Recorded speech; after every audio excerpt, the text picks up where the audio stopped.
Bismillahirrahmanirrahim. Assalamualaikum warahmatullahi wabarakatuh. Apa kabar teman-teman semua? Semoga teman-teman selalu berada dalam keadaan sehat walafiat. Amin ya robbal alamin. Baiklah, kami dari kelompok 1 mata kuliah Sistem Informasi Manajemen.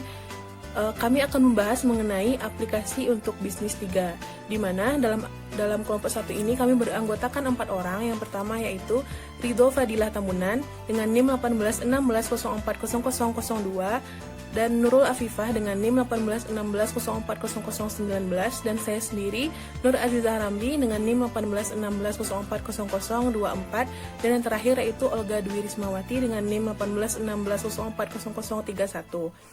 Dalam mata kuliah Sistem Informasi Manajemen ini kita dibimbing oleh ibu dosen kita yaitu Ibu Sandra Ayu SCMSI. Baiklah, saya akan menyebutkan apa saja sih yang akan kita bahas dalam pembahasan aplikasi untuk bisnis 3 ini. Jadi kita akan membahas 4 hal. Yang pertama yaitu pengertian data, informasi, dan pengetahuan. Dan yang kedua yaitu fungsi dan manfaat aplikasi manajemen pengetahuan bagi perusahaan dan organisasi. Yang ketiga yaitu sistem pendukung pengambilan keputusan. Dan yang keempat yaitu jenis-jenis tahapan dan langkah-langkah dalam proses pengambilan keputusan. Baiklah, yang pertama saya akan membacakan mengenai yaitu pengertian data, informasi, dan pengetahuan. Baiklah, kita masuk yang pertama yaitu pengertian data. Jadi apa sih itu data? Menurut Pendit tahun 1992, data adalah hasil observasi langsung terhadap suatu kejadian yang merupakan perlambangan yang mewakili objek atau konsep dalam dunia nyata. Dan menurut Ralston dan Reilly, data didefinisikan sebagai fakta atau apa yang dikatakan sebagai hasil observasi terhadap fenomena alam.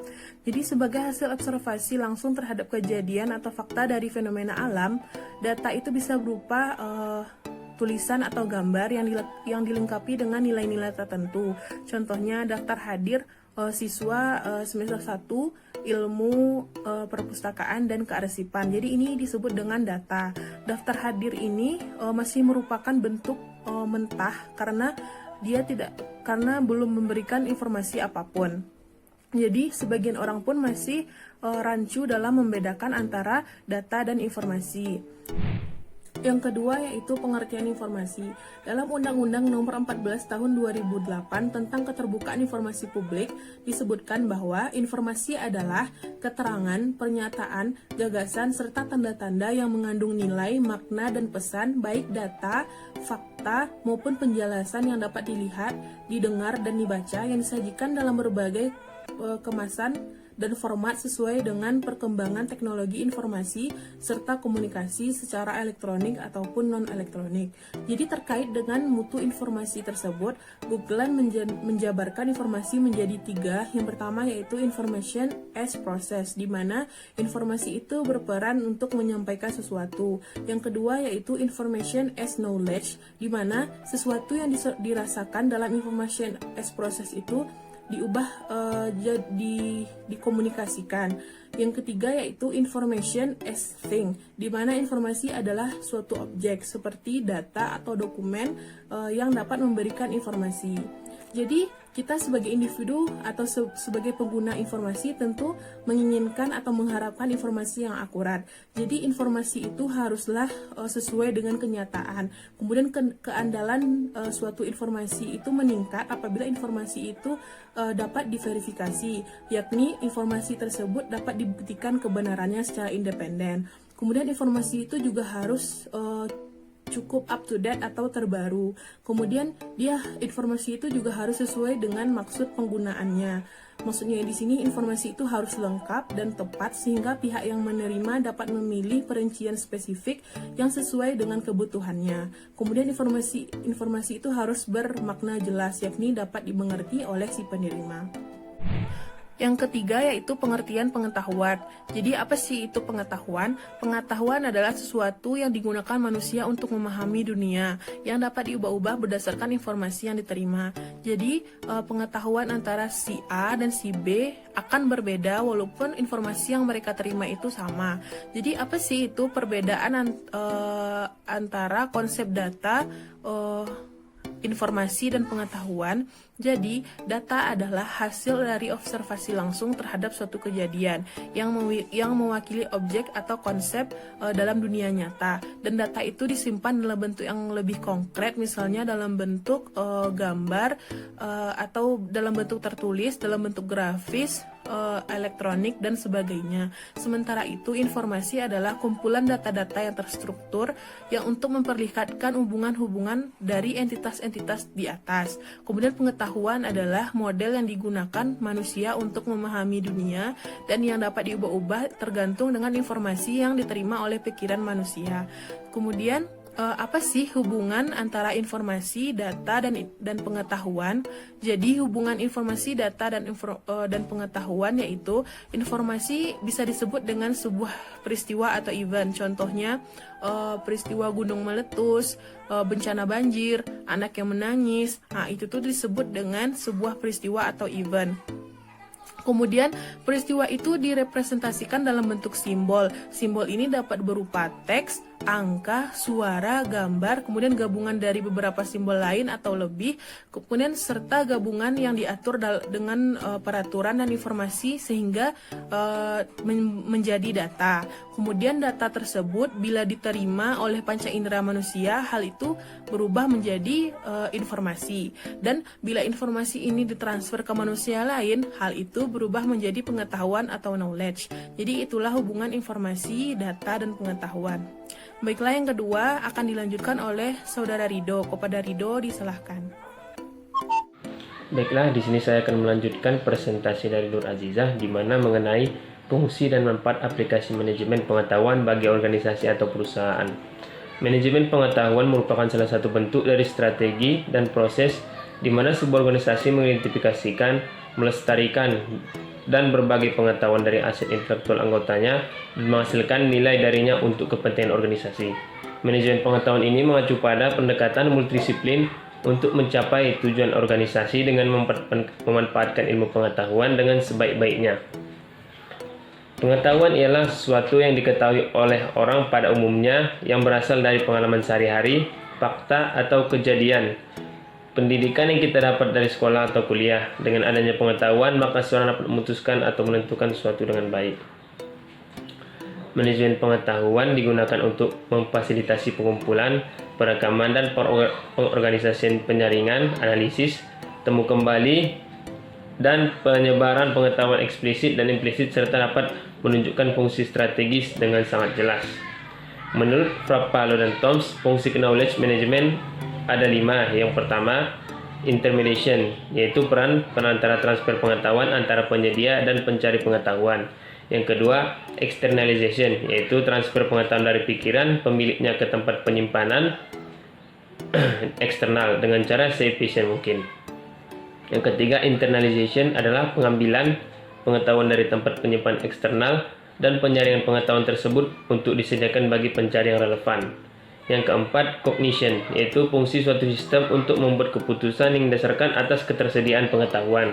Dan yang kelima, yaitu measurement, yaitu kegiatan knowledge management untuk mengukur, memetakan, dan mengkuantifikasikan pengetahuan korporat dan performance dari solusi knowledge management. Implementasi knowledge management atau manajemen pengetahuan akan memberikan pengaruh positif terhadap proses bisnis perusahaan, baik secara langsung maupun tidak langsung. Adapun manfaat adanya manajemen pengetahuan di perusahaan antara lain sebagai berikut. Yang pertama, penghematan waktu dan biaya. Yang kedua, peningkatan aset pengetahuan. Yang ketiga, kemampuan beradaptasi.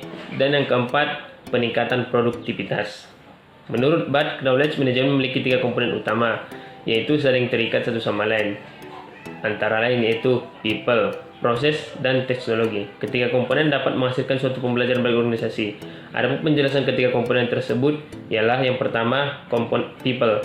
People adalah orang yang memiliki knowledge, mengelola sistem dan proses, dan berkomitmen terhadap proses strategi knowledge untuk keseluruhan organisasi. Yang kedua, proses. Proses adalah pengaturan dan penyelarasan dari strategi, prinsip, proses, praktek untuk memastikan bahwa knowledge management berjalan dengan baik ketika diimplementasikan. Yang ketiga, teknologi. Teknologi adalah peran atau media pendukung yang penting dalam knowledge management, di mana dibutuhkan individu yang memiliki komponen ketika menggunakannya. Implementasi knowledge management system memerlukan berbagai tools cukup beragam yang ikut terlibat dalam sepanjang siklus knowledge management teknologi yang digunakan untuk memfasilitasi terutama komunikasi, kolaborasi, dan content management untuk knowledge capture, sharing, dissemination, dan application. Jenis dan sumber knowledge. Dalam perusahaan, knowledge sering terkait pada dokumen atau tempat penyimpanan barang berharga. Selain itu, pengetahuan juga terletak pada rutinitas, proses, praktek, dan norma perusahaan. Menurut Wijaya, knowledge dibagi menjadi dua jenis, yaitu explicit knowledge dan tacit knowledge. Adapun penjelasan kedua jenis tersebut ialah yang pertama, pengetahuan eksplisit atau explicit knowledge merupakan sesuatu yang dapat diekspresikan dengan kata-kata dan angka serta dapat disampaikan dalam bentuk ilmiah, spesifikasi, manual, dan sebagainya. Yang kedua, pengetahuan implisit atau tacit knowledge. Pengetahuan implisit adalah pengetahuan yang berada dalam pikiran manusia yang tidak dinyatakan dalam bentuk tulisan, melainkan sesuatu yang terdapat dalam benak orang-orang yang bekerja dalam suatu organisasi. Pengetahuan implisit ini memiliki dua dimensi. Yang pertama, dimensi teknis yang lebih bersifat informal dan know-how dalam melakukan sesuatu. Yang kedua, dimensi kognitif, terdiri dari kepercayaan, persepsi, idealisme, values, emosi, dan mental yang juga sulit dijelaskan. Menurut Short, sumber-sumber pengetahuan dapat diklasifikasikan menjadi tiga jenis. Yang pertama, menurut pengetahuan.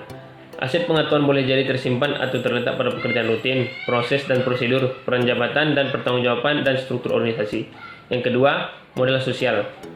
Aset sosial adalah sejumlah sumber daya yang potensial dan aktual yang tersimpan dalam tersedia melalui dan diperoleh dari jaringan antar hubungan yang diproses oleh individu atau organisasi. Dan yang ketiga, modal infrastruktur. Infrastruktur kapital mencakup sumber-sumber pengetahuan suatu perusahaan seperti jaringan LAN, WAN, file, server, network, internet, PC, dan aplikasinya. Mungkin cukup sekian penjelasan dari saya, selanjutnya akan dilanjutkan oleh saudari Olga. Selanjutnya yaitu sistem pendukung pengambilan keputusan. Sistem pendukung keputusan adalah sebagai salah satu sistem berbasis komputer yang interaktif membantu pengambilan keputusan dengan menggunakan analisis data-data untuk memecahkan masalah. Sistem pengambilan keputusan ini ada perkembangan sistemnya. Yang pertama yaitu sistem pendukung keputusan atau decision support system. Adalah sistem berbasis komputer yang komparatif, interaktif, yang membantu pengambilan keputusan memanfaatkan data dan model untuk menyelesaikan masalah-masalah yang tak terstruktur. Yang kedua, sistem pendukung keputusan kelompok atau group decision support system adalah suatu sistem berbasis komputer untuk membantu secara interaktif dalam membuat keputusan terhadap masalah-masalah yang tidak terstruktur bagi kelompok pembuat keputusan yang bekerja bersama-sama. Yang ketiga yaitu sistem pendukung keputusan eksekutif atau executive decision support system adalah sistem pendukung komprehensif yang mempunyai kemampuan lebih dan dari melayani kebutuhan informasi eksekutif puncak. Yang keempat yaitu sistem pendukung keputusan organisasi atau organisasi decision support system adalah aplikasi teknologi komputer dan komunikasi untuk meningkatkan proses pengambilan keputusan organisasi. Ada 4 tipe organisasi decision support ini. Yang pertama tipe 0 atau Structure Enforcing Organization Decision Support System. Yang kedua tipe 1 Structure Preserving Organization Decision Support.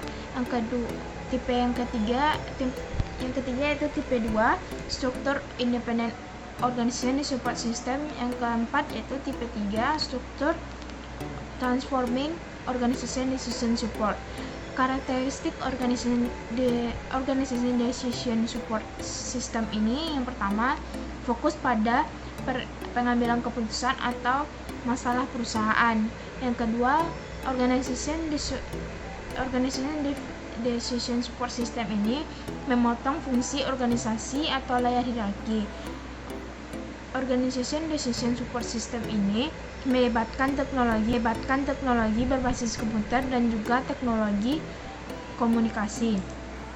Dalam manajemen, pengambilan keputusan memegang peran sangat penting. Dan oleh karena itu, keputusan yang diambil oleh seorang manajer merupakan hasil pemikiran akhir yang harus dilaksanakan oleh bawahannya atau mereka bersangkutan dengan organisasi yang ia pimpin. Oleh karena itu, menyangkut semua aspek manajemen, kesalahan dalam pengambilan keputusan bisa merugikan sebuah organisasi. Selanjutnya akan dibahas oleh Nurul Afifah. Baiklah, nama saya Nurul Afifah dengan NIM 1816040019 akan melanjutkan penjelasan materi yang keempat, yaitu jenis-jenis, tahapan, dan langkah dalam proses pengambilan keputusan. Yang pertama, jenis-jenis keputusan. Jenis-jenis keputusan ini terbagi menjadi 7, yang pertama, 1. Keputusan berdasarkan struktur organisasi. Keputusan ini terbagi menjadi 4. Yang pertama, keputusan administratif, yaitu keputusan yang diambil oleh seorang administrator atau manajer puncak sebagai pucuk pimpinan organisasi. Yang kedua, keputusan eksekutif, yaitu keputusan yang diambil oleh manajer eksekutif atau pelaksana dalam rangka meneruskan gagasan administrator dalam fungsinya sebagai koordinator yang mengkoordinasikan para manajer operatif. Yang ketiga, keputusan operatif, yaitu keputusan yang diambil oleh manajer operatif dalam rangka pelaksanaan gagasan, arahan, dan panduan manajer eksekutif. Yang keempat, keputusan teknis. Keputusan ini derajatnya paling rendah yang diambil oleh para pengawas atau mandor mengenai masalah-masalah teknis. Yang kedua, keputusan berdasarkan kondisi dan situasi. Keputusan ini terbagi lagi menjadi 2, yaitu keputusan menurut sistem dan keputusan menurut urgensi. Keputusan menurut sistem yaitu suatu model sistem di mana keputusan diambil sifatnya tertutup dan terbuka. Sistem keputusan tertutup yaitu sistem ini menganggap bahwa keputusan terisolasikan dari input-input yang tidak diketahui dari lingkungan. Sedangkan sistem keputusan terbuka, keputusan ini dipengaruhi oleh lingkungan dan pada gilirannya proses keputusan ini akan mempengaruhi lingkungan. Selanjutnya, keputusan menurut urgensi. Keputusan ini terbagi menjadi 5, yaitu keputusan vital, yang merupakan keputusan yang sangat penting yang menentukan berhasil atau tidaknya suatu usaha. Yang kedua, keputusan penting, yaitu keputusan yang menghindarkan kerugian, baik kerugian uang, waktu, benda, maupun tenaga. Yang ketiga, keputusan biasa, yaitu keputusan yang tidak begitu mendesak, yang kalau perlu dapat ditunda untuk sementara waktu. Yang keempat, keputusan formalitas, yaitu keputusan yang jika dilaksanakan tidak menimbulkan akibat apa-apa. 3. Keputusan menurut efek. Keputusan menurut efek ini terbagi menjadi 5. Yang pertama, keputusan manajerial, yaitu keputusan yang berhubungan dengan pengelolaan suatu pekerjaan. Yang kedua, keputusan teknis, yaitu keputusan yang diambil untuk menanggulangi masalah teknis dari suatu pekerjaan. Yang ketiga, keputusan ekonomis, yaitu keputusan yang mempunyai efek ekonomis untuk mengakhiri masalah-masalah ekonomis. Yang keempat, keputusan yuridis, yaitu keputusan yang bersifat yuridis dan mempunyai efek yuridis. Yang kelima, keputusan politis, yaitu keputusan yang mempunyai efek politis yang dapat berpengaruh pada bidang politis. 4. Keputusan menurut daya laku. Keputusan ini terbagi menjadi 3. Yang pertama, keputusan definitif, yaitu keputusan yang pasti dan final yang tidak perlu ditinjau kembali. Yang kedua, keputusan sementara, yaitu keputusan yang belum final yang sewaktu-waktu dapat ditinjau kembali. Yang ketiga, keputusan darurat, yaitu keputusan yang diambil karena keadaan terpaksa. Selanjutnya yang kelima, keputusan menurut frekuensi. Keputusan ini terbagi menjadi 2, yaitu keputusan insidental, yang merupakan keputusan yang diambil secara tiba-tiba disebabkan situasi menghendaki demikian. Yang kedua, keputusan rutin, yaitu keputusan yang dilakukan secara berulang-ulang secara tetap. Yang keenam, keputusan menurut kemampuan organisasi. Keputusan ini terbagi menjadi dua, yaitu keputusan terprogram dan keputusan tidak terprogram. Keputusan terprogram adalah keputusan yang dapat diprahususkan dengan suatu perangkat peraturan atau tata cara keputusan. Sedangkan keputusan tidak terprogram adalah keputusan yang berlangsung hanya satu kali saja.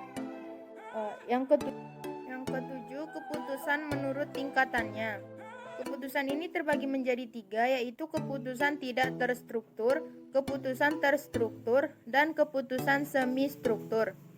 Keputusan tidak terstruktur merupakan keputusan yang pengambil keputusan harus memberikan pertimbangan, evaluasi, dan wawasan untuk memecahkan permasalahan.